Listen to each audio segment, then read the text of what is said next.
नमस्कार, India voice पर स्वागत है आपका। मैं हूं आपके साथ प्रियंका मिश्रा। छत्तीसगढ़ में 3 दिसंबर को आने वाले नतीजों से पहले चुनाव आयोग को शिकायतों के जरिए सियासत जारी है। जहां एक तरफ सीएम भूपेश बघेल चुनाव आयोग को निष्पक्ष कार्रवाई करने का पाठ पढ़ा रहे हैं, तो वहीं बीजेपी मुख्यमंत्री पर आचार संहिता का उल्लंघन करने का आरोप लगा रही है। मगर सवाल यह है कि एक दूसरे पर आरोप प्रत्यारोप के साथ ही इस बार ईवीएम की जगह चुनाव आयोग को न दे दी जाए, क्योंकि इससे पहले भी अक्सर हार का ठीकरा ईवीएम पर फोड़ा गया। तो क्या इस बार चुनाव आयोग की बारी है? आज इसी पर होगी बहस, लेकिन इससे पहले दिखाते हैं एक रिपोर्ट। विधानसभा चुनाव का परिणाम 3 दिसंबर को आएगा, लेकिन उसके पहले चुनाव के दरमियान निर्वाचन आयोग से की गई शिकायतों और उस पर कार्रवाई को लेकर सियासी तकरार जारी है। बीजेपी निर्वाचन आयोग पर मुख्यमंत्री के दबाव में शिकायतों पर कार्रवाई नहीं करने का आरोप लगा रही है। तो सीएम का कहना है कि बीजेपी की शिकायत पर कांग्रेस को नोटिस जारी कर दिया गया और हमारी सुनवाई नहीं हो रही है। दरअसल बीजेपी के प्रवक्ता और पूर्व मंत्री अजय चंद्राकर ने आरोप लगाया कि मुख्यमंत्री के दबाव में कलेक्टर को हटाने की कार्रवाई हो या पाटन निर्वाचन क्षेत्र में आचार संहिता के उल्लंघन का मामला हो, इसकी जांच नहीं हो रही। उन्होंने मांग की कि चुनाव के दौरान मुख्य निर्वाचन पदाधिकारी से बीजेपी द्वारा की गई शिकायत की जांच कराई जाए। कुछ आरओ तो ऐसे हैं जिसकी निष्ठा जो है केयर टेकर मुख्यमंत्री के प्रति झलक रही थी, और ये दस्तावेजी हमने शिकायत की है निर्वाचन आयोग को, और यदि उसमें कार्रवाई होते नहीं दिखेगी तो फिर आगे कदम उठाएंगे। मैंने नाम बताया आपको साहब, राजेंद्र कटारा है कोई बीजापुर कलेक्टर, मैंने अपनी एसपी का नाम बताया। इससे पहले हमने आईजी डीजीपी और गृह सचिव की शिकायत की थी टारगेट किलिंग के समय। मैंने कहा ना केयर टेकर के प्रभाव से मुक्त, केयर टेकर मुख्यमंत्री के प्रभाव से अलग दिखना चाहिए, तभी निष्पक्ष चुनाव माने जाएंगे। ये मेरा उत्तर नहीं है, तो जिसको नोटिस जाएगा तो सभी उत्तर देंगे। उसमें कौन सी नई बात कर रहे हैं? बात हुई है क्या इस संबंध में? हमारा डेलीगेशन मिला था, उसके बाद आज हमने ये विषय लिया है। देखते हैं, नहीं तो हम वर्किंग डे में अगला कदम उठाएंगे। वहीं कांग्रेस का कहना है कि बीजेपी द्वारा लगातार बयानों और चुनाव आयोग में गलत शिकायत करके अधिकारियों को धमकाया जा रहा है। चुनाव में तय हार की खींच से भाजपाई अधिकारियों को धमकाने और डराने पर उतर आए हैं। चुनाव परिणाम आने के बाद बीजेपी दहाई के 2 अंक भी नहीं पहुंच पाएगी। देखिए, कांग्रेस ने भारतीय जनता पार्टी के आचार संहिता उल्लंघन के कई मामले की शिकायत निर्वाचन कार्यालय में की है, जिला स्तर पर भी की है और राज्य के निर्वाचन पदाधिकारी को भी किया है, लेकिन इस पर अब तक कोई कार्रवाई नहीं किया गया। इससे ऐसा लगता है कि राज्य निर्वाचन आयोग भारतीय जनता पार्टी के जो आचार संहिता उल्लंघन के मसले हैं उसको दबाने का प्रयास कर रही है। निष्पक्षता पर संदेह उत्पन्न हो रहा है। कांग्रेस ने महतारी वंदन योजना जो भाजपा का है, जो एक फर्जी और मनगढ़ंत फॉर्म भराकर जो महिलाओं को प्रलोभित करने का षड्यंत्र रचा गया था, उसकी भी शिकायत की थी, उस पर भी कार्रवाई नहीं की गई है। कांग्रेस ने पुनः निर्वाचन आयोग से इस मामले शिकायत पर कार्रवाई की मांग की है और जो आदर्श आचार संहिता का जो निष्पक्ष पालन राज्य निर्वाचन आयोग को कराना चाहिए, वो कराने की मांग की। वहीं सीएम भूपेश बघेल का कहना है कि चुनाव आयोग को निष्पक्ष होना चाहिए। हमने यहाँ शिकायत की, लेकिन आयोग ने उन पर कार्रवाई नहीं की। वहीं बीजेपी की हर शिकायत पर चुनाव आयोग कांग्रेस नेताओं को नोटिस भेज रहा है। प्रियंका गांधी के बाद राहुल गांधी को भी नोटिस भेज दिया गया। ये तो निष्पक्ष होना चाहिए निर्वाचन आयोग को। और हम लोग भी शिकायत किए थे, जब फॉर्म भरा रहे थे और उसका एड दे रहे थे, विज्ञापन दे रहे थे, तब भी हम लोगों ने शिकायत की, लेकिन निर्वाचन आयोग ने तो कोई कार्रवाई नहीं की। बहरहाल विधानसभा चुनाव का रिजल्ट 3 दिसंबर को आना है। इसके पहले आरोप प्रत्यारोप और निर्वाचन आयोग में शिकायतों को लेकर सियासी घमासान जारी है। अब देखना दिलचस्प होगा, क्या ये शिकायतें चुनाव परिणाम अपने पक्ष में नहीं आने पर राजनीतिक दलों को निर्वाचन आयोग पर ठीकरा फोड़ने का बहाना मिल जाएगा। Bureau report, India voice. तो आज इसी मुद्दे पर हम करेंगे चर्चा। सबसे पहले अपने मेहमानों से आपका मैं परिचय करा देती हूँ। के.एस. चौहान जी, प्रवक्ता बीजेपी से हमारे साथ हैं, बहुत स्वागत है आपका। जावेद खान जी, प्रवक्ता कांग्रेस से हमारे साथ हैं, आपका भी बहुत बहुत स्वागत है। और के शर्मा जी, वरिष्ठ पत्रकार हमारे साथ जुड़ चुके हैं, आपका भी बहुत बहुत स्वागत है। तो पहला सवाल यहाँ पर जावेद जी आपके पास में आऊंगी। जिस तरह से लगातार चुनाव आयोग की शिकायतों की यहाँ पर बात हो रही है, एक तरफ बीजेपी का कहना है कि मुख्यमंत्री के दबाव में जिस तरह से बयान सामने आया है, उनका कहना है कि तमाम जो अधिकारी गण हैं वो दबाव में हैं और चुनाव आयोग से इसको लेकर शिकायत की जा रही। दूसरी तरफ आपका कहना है कि चुनाव आयोग निष्पक्ष कार्रवाई नहीं कर रहा। तो क्या आपको लगता है कि चुनाव आयोग यहां पर बीजेपी के पक्ष में कार्रवाई कर रहा है? नमस्कार प्रियंका जी, आपको, आपके सभी दर्शकों को, सभी मीडिया पैनलिस्ट को भी मेरा नमस्कार जी। देखिए, जब चुनाव प्रचार चल रहा था उस दौरान में ऐसी घटनाएं घटी जिसको लेकर के कांग्रेस पार्टी ने अपनी बात को रखी, जिसमें महतारी वंदन योजना को लेकर के बात को रखी, जो फॉर्म भराया जा रहा था जो पूरी तरह से अनैतिक था, संविधान का उल्लंघन था, चुनाव आचार संहिता का उल्लंघन था। उसके बाद में फिर अगर आप देखेंगे तो पहले चरण के चुनाव के बाद में कांग्रेस की प्रभारी, छत्तीसगढ़ प्रभारी कुमारी शैलजा को का एक फर्जी सर्वे की रिपोर्ट को सोशल मीडिया में वायरल किया गया। भारतीय जनता पार्टी के प्रवक्ताओं के द्वारा यह वायरल किया, उसकी शिकायत की गई। उसके अलावा अकलतरा से जो प्रत्याशी है सौरभ सिंह के द्वारा शिकायत की गई थी, जो 2 बच्चों को भाजपा प्रचार करवा रही थी, उसको लेकर के। इसके अलावा और भी विषय पर जो भी हमने शिकायतें की, उस पर आज तक क्या कार्यवाही हुई, चुनाव आयोग इस पे तो कुछ स्पष्ट नहीं कर पाया, पहली चीज। रही दूसरी बात भारतीय जनता पार्टी की, तो भारतीय जनता पार्टी की शिकायतें कब हो रही है, आपको इस पर भी गौर करना पड़ेगा, तारीखों पर भी गौर करना पड़ेगा। 7 तारीख के चुनाव की शिकायत, जो पहले चरण का मतदान हो चुका, उसकी शिकायत भारतीय जनता पार्टी करती है 23 तारीख को। 17 तारीख के मतदान के बाद में उसकी शिकायत करती है 23 तारीख को। कुल मिलाकर इससे एक बात तो स्पष्ट होती है कि भारतीय जनता पार्टी ने समीक्षा की, समीक्षा में उन्हें समझ में आया कि पूरी तरह से हार हो रही है। तो अब क्योंकि चुनाव आयोग, जो राज्य चुनाव आयोग होता है, वो केंद्रीय चुनाव आयोग के अधीन कार्य करता है, और जो राज्य के अधिकारी है उनको जिस तरह से धमकाया जा रहा है, अगर आप देखेंगे अजय चंद्राकर जी का एक बयान आया, उन्होंने कहा कि उनका कहना यह है कि अधिकारी सावधान रहे, लोकतंत्र में सरकारें बदलती रहती हैं। तो ये सीधा सीधा डराने और धमकाने वाली बात है। पूर्व में भी अगर रमन सिंह जी को देखेंगे आप, तो कई मंचों से अधिकारियों को ठीक है, उस सवाल का मैं जवाब ले लूंगी चौहान साहब से। लेकिन यहाँ पर जो आप कह रहे हैं कि राज्य सरकार का जो चुनाव आयोग है वो केंद्र सरकार के अधीन है, तो वो एक बॉडी है, वो तो रहेगी, लेकिन यहाँ पर क्या है, राज्य सरकार के चुनाव आयोग के द्वारा आपके पास इस तरह की कोई शिकायतें आई हैं कि उन्हें काम करने में कहीं से दबाव डाला जा रहा है, जिसको लेकर आप ये बात कह रहे हैं?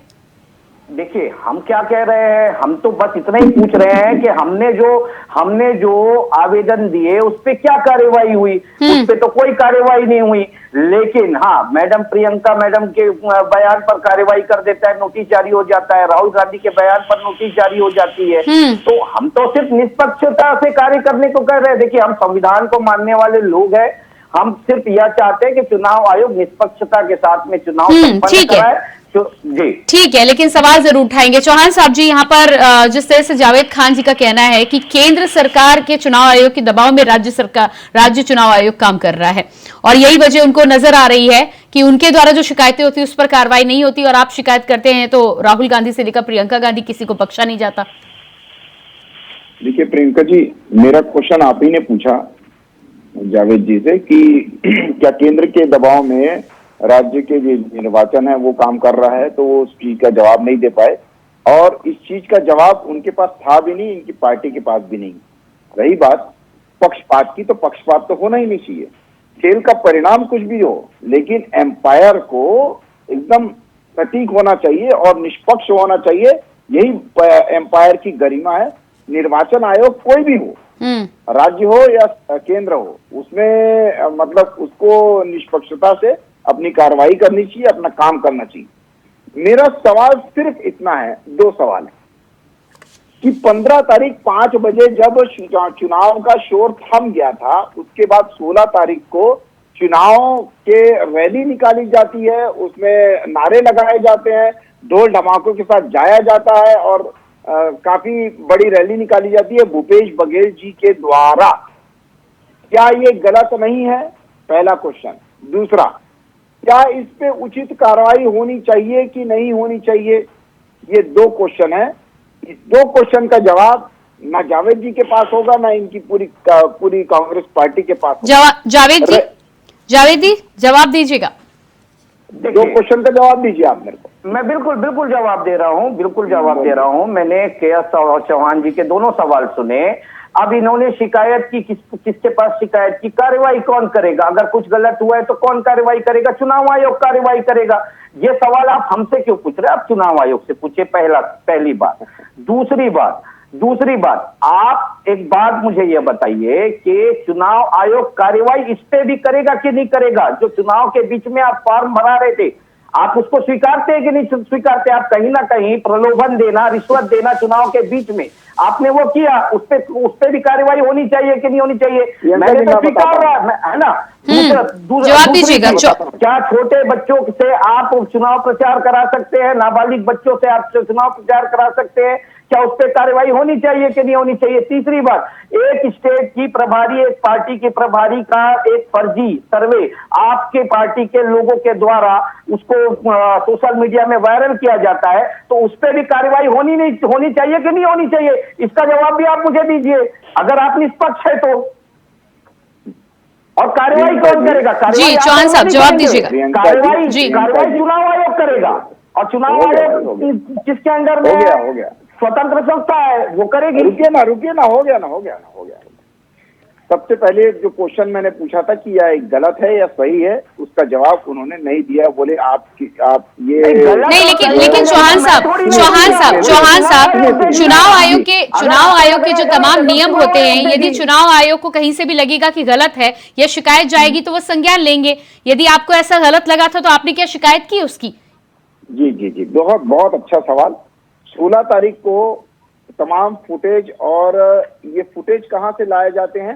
ये फुटेज लाए जाते हैं जो वहां पर सरकारी कैमरे लगे हुए हैं, वहां से भी फुटेज लाए जाते हैं, और अपने मोबाइल के कैमरों से, कई मोबाइल के कैमरों से फुटेज निकाले जाते हैं और सभी चीजें देखी जाती हैं, और जो सर्वविदित है उसको झुटलाने की कोई बात नहीं है। दूसरी बात, ये इस बात का जवाब नहीं दे पाए। दूसरे सवाल का जवाब ये कैसे देते हैं? दूसरे सवाल का ये 3 क्वेश्चन पूछ के जवाब देते हैं।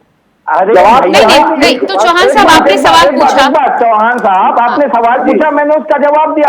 मुझे ये बताइए कि 16 तारीख को अब भूपेश बघेल का आप नाम ले रहे हैं, लेकिन आप शिकायत कब कर रहे हैं? 23 तारीख को। आपको 7 दिन लग गए, जावेद जी इस चीज के लिए।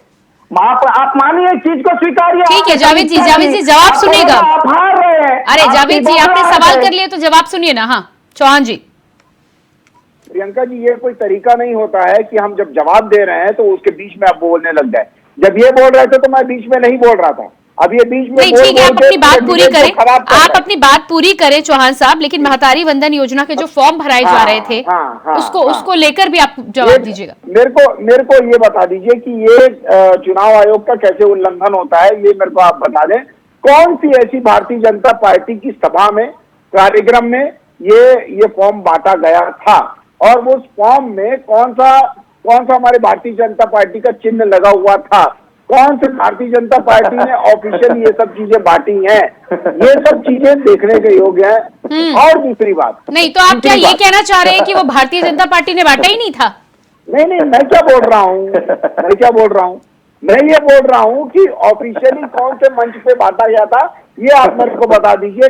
ऐसे चुनाव का उल्लंघन नहीं होता है, और ये जांच का विषय है। अरे चौहान साहब, अगर मान लीजिए ठीक है, मेरे साथ के शर्मा जी, ठीक है, मैं आप दोनों के पास में आती हूँ, पर के शर्मा जी हमारे साथ वरिष्ठ पत्रकार भी बैठे हुए हैं, मैं उनके पास पहले जाऊंगी। के शर्मा जी, जिस तरह से तमाम आरोप प्रत्यारोप का दौर ये चल रहा है, कांग्रेस बीजेपी पर आरोप लगा रही है तो बीजेपी कांग्रेस पर, खासतौर से महतारी वंदन योजना के जो फॉर्म्स की बात की जाए, हालांकि सीधे तौर पर इस पर अभी तक कुछ कार्रवाई यहां पर हुई नहीं है, लेकिन जिस तरह से के.एस. चौहान जी कह रहे हैं कि कौन से ऑफिशियल स्टेज से ये बांटा गया है, यदि आप चुनाव के दौरान फॉर्म भी भरवाते हैं और आप उससे फिर डाटा कलेक्ट करने की अपनी बात करें, तो क्या ये जस्टिफाई लगती है? दूसरी तमाम मुख्यमंत्री की सभा को लेकर जो सवाल उठाए जा रहे हैं, तो क्या लगता है आपको कि चुनाव आयोग इस तरह की घटनाओं पर स्वतः संज्ञान नहीं लेता?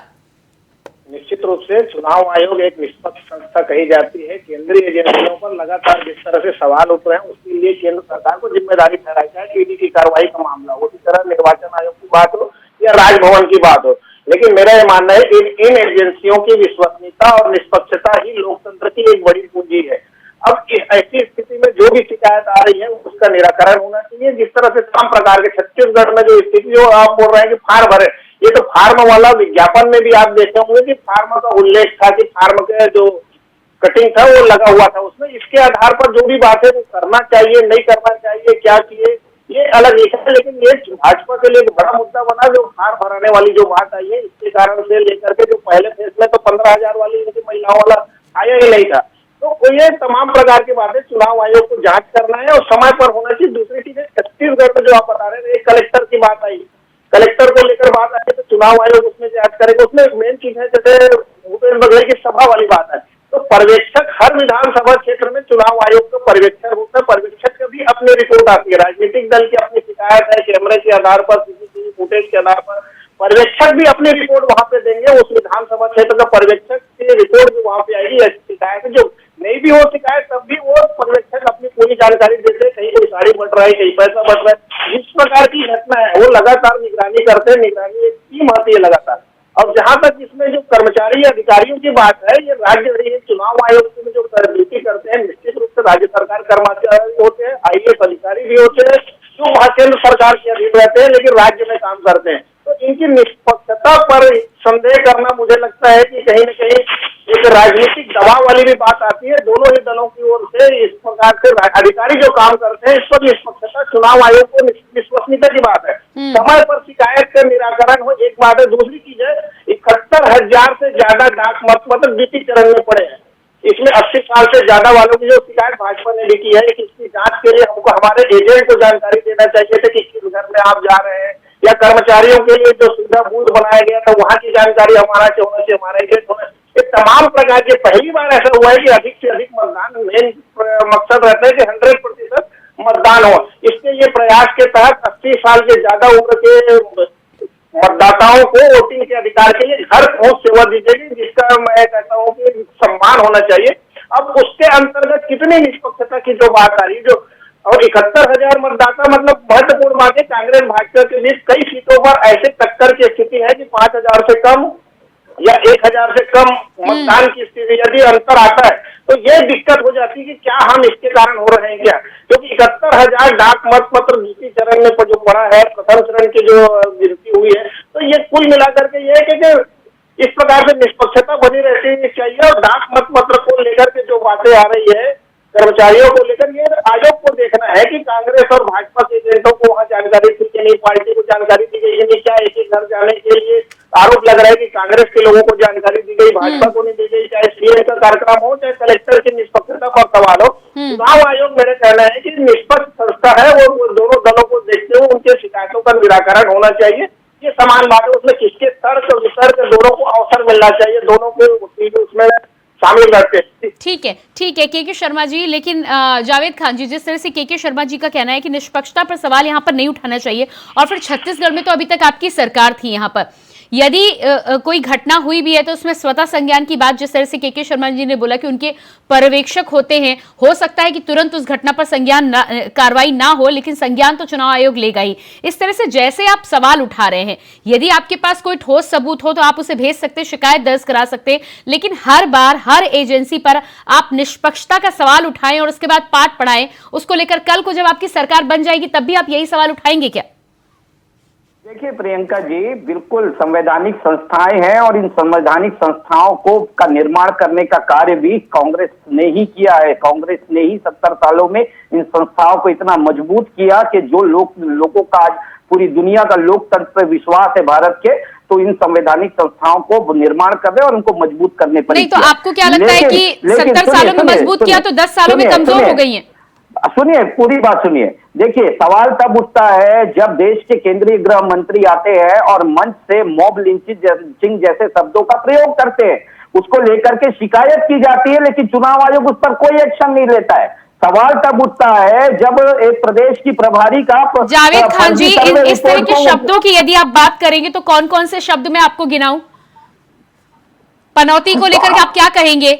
मूर्खों के सरदार, तमाम तरह के शब्द है। मैं किसी एक पार्टी का यहाँ पर पक्ष ले नहीं रही हूँ।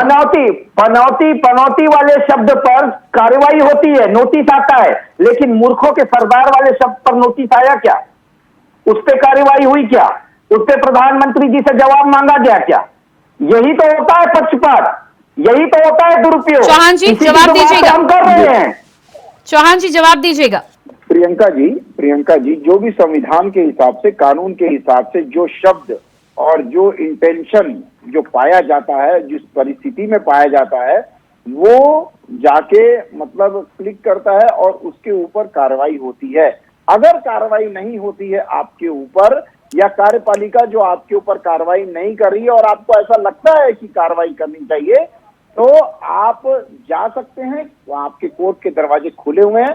जैसे कि पिछली बार कोर्ट के दरवाजे खुले हुए थे, वहां पर क्या बोलते एक पार्टी ने किया और तो राहुल गांधी जी के ऊपर केस डाला और उनको सजा भी सुनाई गई। ठीक है जावेद खान जी, जावेद खान जी आपके पास रास्ता है, उस रास्ते को आप लोग क्यों नहीं आजमाते? सिर्फ आरोप प्रत्यारोप का दौर ही चलता है।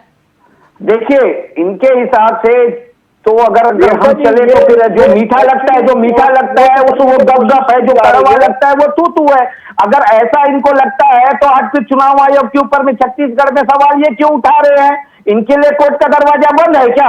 पहली चीज। दूसरी बात ये कह रहे हैं कि चुनाव आयोग को जो गलत लगता है उस पर करती है, तो क्या मूर्खों का सरदार कहना गलत नहीं है? ये भाषा की अमर्यादा नहीं है? दूसरी बात, क्या लिंचिंग जैसे शब्दों का चुनाव के दौरान प्रयोग करना क्या अनुचित नहीं है? ये सारे सवाल नहीं होते हैं क्या? मतलब आपके हिसाब से सब चीज चलेगा तो ठीक है।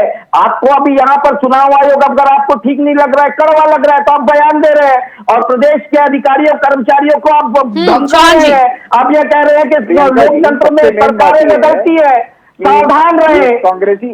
कांग्रेसी प्रवक्ता को यह भी नहीं मालूम है कि प्रोसीजर क्या होता है। सबसे पहले स्थानीय निर्वाचन आयोग के ऊपर शिकायत की जाती है, कलेक्टर के पास शिकायत की जाती है, वहां से पूरी नहीं होती है तो मुख्य निर्वाचन आयोग के पास जाया जाता है। जैसे कि भैया मेरे 70 साल से हमने भी चुनाव लड़ा है, हमें भी पता है। सवाल जो आप उठा रहे हैं उस पर मैं सवाल कर रहा हूँ आपसे। मैं ये नहीं कह रहा हूँ कि क्या प्रोसीजर होता है, मैं आपसे सवाल पूछ रहा हूँ। अगर आपने कहा कोर्ट का दरवाजा खुला है तो कोर्ट का दरवाजा आपके लिए नहीं खुला है क्या? नहीं जावेद खान जी जिस तरह से आप तमाम उस पर निष्पक्षता का सवाल उठा रहे हैं, पिछली बार तो आपकी सरकार बनी थी ना, तो क्या लग रहा है आपको कि पिछली बार भी ऐसा कुछ हुआ होगा? क्या पिछली बार संस्था निष्पक्ष थी कि नहीं थी? मैं आपसे ये पूछना चाहती हूँ। सरकार तो फिर से प्रदेश में कांग्रेस की ही बनने वाली है, कांग्रेस की ही सरकार बनेगी। उसी की तो बौखलाहट नजर आ रही है। जो अजय चंद्राकर जैसे इनके पूर्व के मंत्री यह बयान देते हैं कि प्रदेश के कर्मचारी सावधान हो जाए, लोकतंत्र तो जावेद खान जी आपका कहना है कि चुनाव आयोग निष्पक्ष भी नहीं है और उसके बाद भी कांग्रेस की सरकार बन रही है? हमारे देखिए जनता ने जो, जब आप ये मान रहे हैं कि सरकार बनेगी, तो आप ये बताइए बिना चुनाव आयोग के निष्पक्ष हुए आपकी सरकार बन जाएगी क्या? हम मतदान प्रणाली पर सवाल नहीं उठा रहे चुनाव आयोग के। हम सिर्फ शिकायतों पर सवाल उठा रहे। हमने जो शिकायतें की उस पर कार्रवाई क्यों नहीं हो रही है, क्यों कार्रवाई नहीं हुई, हम उस पर सवाल उठा रहे हैं। अब जो जनता का जनमत है वो तो ईवीएम में कैद हो चुका है। 3 तारीख को तो उसका परिणाम सबके सामने होगा। के शर्मा जी आपके पास में आऊंगी। जिस तरह से चुनाव आयोग की निष्पक्षता पर यहाँ सवाल उठा रहे जावेद खान जी का कहना है कि उस पर कार्रवाई क्यों नहीं हो रही है, तो चुनाव आयोग कब कार्रवाई करेगा? क्या उसकी कुछ डेडलाइन होती है, और डेडलाइन यदि होगी तो क्या पार्टी के दबाव से डेडलाइन बदल जाएगी? देखिए डेडलाइन की बात नहीं, न्यायालयीन प्रक्रिया है, सीधी बात कही जाए इसमें। क्योंकि आप जैसे बता रहे थे, आगे बढ़ रहे थे जानकारी के लिए, जिले में नहीं होता है तो अब राज्य स्तर पर मुख्य निर्वाचन पदाधिकारी शिकायत करे, फिर भारत निर्वाचन आयोग से करे, अपील कर सकते हैं, उसके बाद भी आप न्यायालय जा सकते हैं। छत्तीसगढ़ में तो ऐसे भी उदाहरण है कि लंबे समय बाद जो जीत गया था रमेश विद्याचरण के मामले में, लंबे समय बाद न्यायालय का डिसीजन आया था। अब बात यहाँ पे आती है जब ईवीएम की बात हो, ईवीएम पर विश्वास की बात हो या निर्वाचन आयोग की बात हो, जनता का विश्वास इस पर बने रहे, ये राजनीतिक दलों की भी मुझे लगता है जिम्मेदारी है। और जो प्रक्रिया है, जब दिक्कत कब आती है कि जीत हार जब बहुत कम मार्जिन से होता है, तो वहां पे ये डाक मत और क्या क्या गड़बड़ी है वो है। और न्यायालय जाने के लिए ये जरूरी हो जाता है कि क्या आपने उस समय आपने शिकायत की थी, क्या मुख्य राज्य में जाकर के मुख्य निर्वाचन पदाधिकारी से आपने शिकायत की थी क्या, तो एक पावती उनको मिल जाता है। जरूरत पड़ने पर ये न्यायालय मतलब निर्वाचन आयोग कोई कार्रवाई नहीं करता है तो उस पावती के आधार पर वो न्यायालय में अपनी अपील दायर कर सकते हैं। ये तमाम प्रक्रिया के चलते हुए राजनीतिक दल ये काम को करते हैं। इनके साथ अधिवक्ता से लेकर तमाम सलाहकार भी रहते हैं और नियम कानून के आधार पर काम हो, ये लेकिन महत्वपूर्ण बात यह है कि ईवीएम की सवाल हो, जैसे छत्तीसगढ़ में स्थानीय निकाय चुनाव मतपत्र से कराए गए, क्योंकि ईवीएम पर कहीं न कहीं दिक्कत थी। अब ईवीएम पर ही पूरा मतदान हो रहा है। तो जो मेरे कहना है कि ईवीएम हो, यहाँ आप निर्वाचन आयोग की बात हो, विभिन्न केंद्रीय एजेंसियों की बात हो, जो संवैधानिक संस्थाएं हैं, उस पर जनता का विश्वास कैसे बना रहे, ये राजनीतिक दलों की एक बड़ी जिम्मेदारी है। ठीक है के.एस. चौहान जी, जिस तरह से यहाँ पर जावेद खान जी का कहना है कि वो मतगणना पर सवाल नहीं उठा रहे हैं, लेकिन कहीं ना कहीं प्रक्रिया पर जो उनकी जांच नहीं की जा रही उस पर सवाल उठा रहे हैं, आपका भी कहना है कि मुख्यमंत्री के द्वारा उल्लंघन हुआ है, कि आपने शिकायत की है? मैडम, मेरे को बोलने ही नहीं दिया जाएगा तो जवाब सुनने का कोई मतलब नहीं है। नहीं, बिल्कुल आप अपनी बात रखिए। नहीं, आप फिर रोकती नहीं है। ये डेकोरम क्या है, गलत हो रहा है। जब मैं इनके बीच में नहीं बोलता हूँ, ये मेरे बीच में। चौहान साहब, अब ऐसा थोड़ी ना है कि आपको मैंने समय ही नहीं दिया पूरी डिबेट में। नहीं, समय आपके पास समय है, आपके पास समय है, लेकिन आप देखिए ना, मेरे जो सवाल है मैं उसका जवाब भी तो लूंगी ना। मैं आपसे लूंगी तो आप विपक्ष के नाते जवाब देंगे। जिस बात पे मुझे के शर्मा जी से बातचीत करनी, वहां तो मैं जाऊंगी ना। आपके पास समय है, आप अपनी पूरी बात रखें। मैं कब बोल रहा हूँ? हाँ, चौहान साहब, मैं आपको समय दे रही हूँ, आप अपनी पूरी बात रखें। जी, मैं ये बोलना चाह रहा हूँ कि जो 2 क्वेश्चन थे मेरे, कि 16 तारीख को इन्होंने गलत किया कि नहीं किया और उस पर कार्रवाई होनी चाहिए कि नहीं होनी चाहिए, जबकि यहाँ के जो स्थानीय निर्वाचन वाले जो अधिकारी थे वो कांग्रेसी के करीबी थे और कई बार उनको उनसे मिलते जुलते देखा गया है कांग्रेसियों से। दूसरी बात ये है कि इस पूरी डिबेट निकल गई, इस बात का जिक्र नहीं किया गया, सिर्फ डाइवर्ट किया गया, इस चर्चा को डाइवर्ट किया गया। क्यों? क्योंकि वो उसमें मुख्यमंत्री जी आरोपी बन रहे थे। तीसरी बात मैं ये बोलना चाहता हूँ कि आप क्या क्वेश्चन पूछ रही थी, बताइए आप मेरे को। नहीं, मैं आपसे ये पूछना चाह रही थी, आप मुख्यमंत्री की बात कर रहे हैं, आपने शिकायत की है कि नहीं शिकायत की है? 16 तारीख को जब ये होता है तो हमने तमाम फुटेज जो है वो 16 तारीख को ही फॉरवर्ड किए गए हैं, और सिर्फ फुटेज वो वाले नहीं जो हमने कैमरे से लिए, बल्कि सरकारी कैमरे से जो फुटेज लिए गए हैं, पुलिस स्टेशन जाके जो फुटेज लिए गए हैं, उसको वहां पर फॉरवर्ड किया गया है। कलेक्टर को शिकायत की गई है, उसके बाद स्थानीय निर्वाचन आयोग को दिया गया है। जब उनसे कार्रवाई नहीं हुई तब मुख्य निर्वाचन आयोग के पास आया गया है, तब आया गया है, नहीं तो ऐसा नहीं आया गया है। जी ठीक है, तो यहाँ पर जावेद खान जी, मुझे लगता है आपको उत्तर मिल गया होगा कि जिस शिकायतों पर काम ना होने की बात आप कर रहे हैं, तो आप ही बीजेपी वाला प्रोसेस फॉलो करें, और मुझे उम्मीद है कि 3 दिसंबर तक नतीजे आते आते तक कहीं ना कहीं पूरा तरह साफ हो जाएगा। जी, समय मेरे पास नहीं है, 5 सेकंड ले लीजिए यदि आप कुछ कहना चाहते हैं तो। देखिए, मैं पुनः कहता हूं कि निर्वाचन आयोग के चुनावी कार्य प्रणाली पे हमें कोई शक नहीं है, कोई ऐतराज नहीं है, हम उसका स्वागत तो फिर दिक्कत कहाँ है? चुनाव हमने जो आवेदन दिया था उस पर कार्यवाही निर्वाचन आयोग ने नहीं की। ठीक है जावेद खान जी, इसका उत्तर तो मैं नहीं दे सकती, चुनाव आयोग से ही आपको उत्तर मिलेगा। दूसरी एक अंतिम बात मैं खत्म कर रहा हूँ कि देखिए 23 तारीख को ठीक है, ये जो 16 तारीख की बात कर रहे हैं, ये 23 तारीख को इनके द्वारा शिकायत की गई है, उससे पहले कोई शिकायत। ठीक है, बहुत बहुत धन्यवाद आप सभी का, के.एस. चौहान जी, जावेद खान जी और के शर्मा जी, बहुत बहुत धन्यवाद आप सभी का। तो यहाँ पर जिस तरह से लगातार हम बात कर रहे थे, छत्तीसगढ़ में आरोप प्रत्यारोप का दौर लगातार जारी है। एक तरफ चुनाव आयोग तो दूसरी तरफ मुख्यमंत्री भूपेश बघेल पर आरोप लगाए जा रहे हैं। अब देखना यह होगा कि इस पूरे मामले में आगे क्या कुछ कार्रवाई होती है, और सबसे बड़ी बात यह है कि 3 दिसंबर को जो नतीजे आने हैं उसके बाद किस तरह की बातें निकलकर सामने आती है, उसके लिए इंतजार करना होगा। फिलहाल हमारे इस खास कार्यक्रम में इतना ही। खबरों के लिए बने रहिए इंडिया वॉइस के साथ। मुझे दीजिए इजाजत, नमस्कार।